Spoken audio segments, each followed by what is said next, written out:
This video is about errors in the Gospels of Matthew and Mark that we have today. We can see them today and should acknowledge them. And when Luke saw copies of Matthew and Mark, I think that they sometimes, maybe always, had the same errors. One of them is in Mark 1 through 3. The American Standard Version reads, "Even as it is written in Isaiah the prophet, Behold, I send my messenger before thy face, who shall prepare thy way. The voice of one crying in the wilderness, Make ye ready the way of the Lord, make his paths straight." The part I highlighted in yellow is from Malachi. The part I highlighted in blue is from Isaiah. So in ancient times, in the 3rd century, the Porphyry, who was a severe critic of Christianity, seized upon that to reproach Christianity.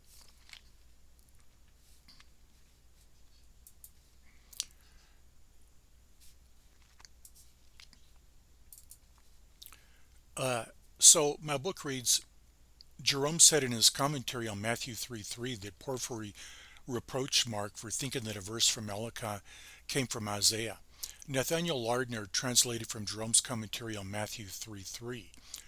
Porphyry compares this place with the beginning of St. Mark's Gospel. Since this quotation is composed out of Malachi 3:1 and Isaiah 43, he asks, how comes it to pass that it is all said to be taken from Isaiah? Luke 3:4 through 6 has a longer quotation from Isaiah than Matthew and Mark have. Isaiah 43 through 5 from the Septuagint, or another Greek version. Well, the Gospel of Mark we have today is wrong. The Gospel that Porphyry had is wrong. And I think the copy that Luke saw was wrong, but maybe it wasn't. Whether it was wrong or right, what Luke actually did was he used a longer quotation from Isaiah, and he did not make any incorrect statements about what his quotations, whether they were from Isaiah or from Malachi.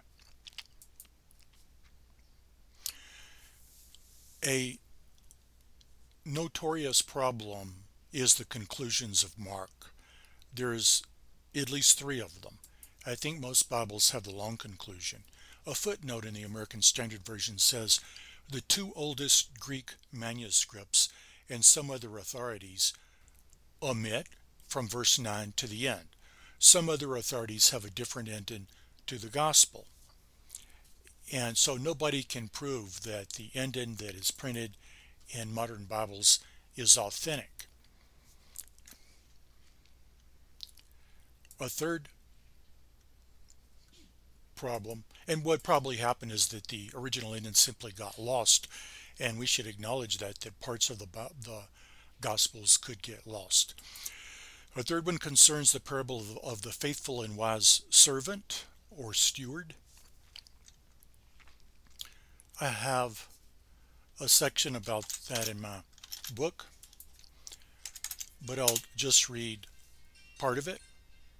This chapter is not simple, but it's easier to understand than Luke 21. I'll start by explaining how the Gospels of Matthew and Mark reveal that they have fragments of a longer original. Matthew 24:45 begins a parable abruptly with a question. Who then is the faithful and wise servant whom his Lord hath set over his household to give them their food in due season? Luke has a similar question, but the question's not abrupt because Luke gives the context and explains the reason for the question. Mark 13:37 says, "And what I say unto you, I say unto all." But there is no antecedent for the word all in Mark 13. Luke 12 has a similar phrase, but clearly explains who is meant by the pronoun all. Mark 13:32 through 37 is probably what remains of a lost or barely legible page. Who is you and who is all in Mark 13:37? According to verse 3, you means Peter and James and John and Andrew. Those four were the only ones to whom Jesus addressed the prophecy. Mark 13 does not define another group. Mark didn't make sense as written since the reader is left in suspense, expecting a definition of all or the introduction of these people, but never being told who they are. The word all betrays the fact that the passage has been removed from its original context, which context is to be found in Luke 12. Mark 13:37 is reminiscent of Luke 12:41. And Peter said, Lord, speakest thou this parable unto us, or even unto all? James Stewart Russell commented on this point. It is worthy of notice also that in Mark 13:34 through 37, where we can detect evident traces of this parable, the question of St. Peter is distinctly answered.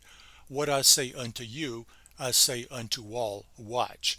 A statement which would be out of place when our Lord was speaking to four persons, but quite appropriate when speaking to a multitude. And that's the case if you read Luke 12. Jesus was speaking to his disciples some of the time, but to the multitude on other times. The multitude is all, but the multitude was not mentioned in Mark 13. Some commentators have said that the parables are merely similar and were said at different times, but I do not agree.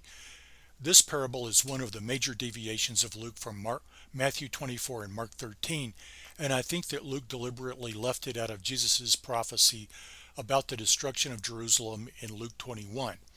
I don't think that Mark was guilty of poor writing.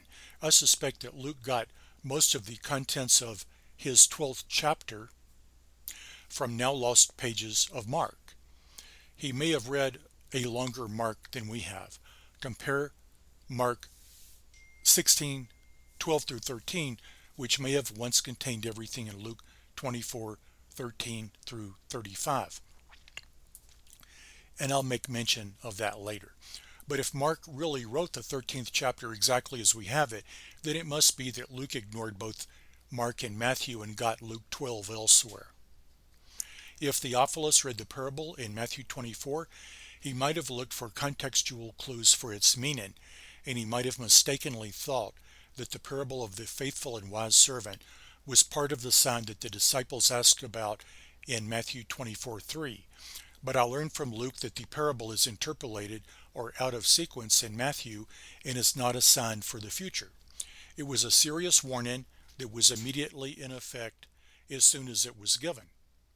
That warning was that no matter how important any Christian leader seemed to be, he was not assured of being part of the little flock that was to receive the kingdom. Luke 12 shows that this kind of exhortation doesn't belong only in a last days discourse.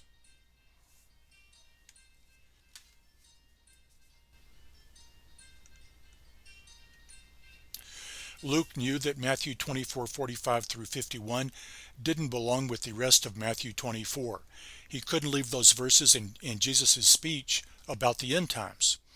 Luke needed to set the record straight about when these words were spoken. That is, they weren't spoken by Jesus after having been asked, when shall these things be, and what shall be the sign of thy coming and of the end of the world? The details about this parable in Luke 12 confirm that the parable in Matthew is dislocated and abbreviated. So I'm not going to read any more from there. But a further place where there is some kind of mistake is in one of the three endings of Mark. It's in part of the long ending that's usually used today. And I don't know how old this ending is. I don't know if it's original. But for sake of conversation, let's suppose that it is original, that it has a mistake in it. That is to say, it has an omission, omitted verses. And after these things he was manifested in another form unto two of them as they walked on their way into the country. And they went away and told it unto the rest. Neither believed they them. Now in Luke 24:13, a long story begins. And he says, and behold, two of them were going that very day to a village named Emmaus, which was 60 furlongs from Jerusalem. And compare that with Mark 16:12, which said that Jesus was manifested in another form unto two of them as they walked on their way into the country. So 22 verses later, in verse 35, Luke says, they rehearsed the things that happened in the way. Well, that corresponds to what I highlighted in green in Mark 16:13. They told it unto the rest. So it appears that 22 verses got lost there in Mark 16. And I'm not really sure about what happened there, but I consider it to be proven that there are errors that we can see today, and especially in Mark. And so it should not be a surprise that I wrote a book about explanations and corrections by Luke.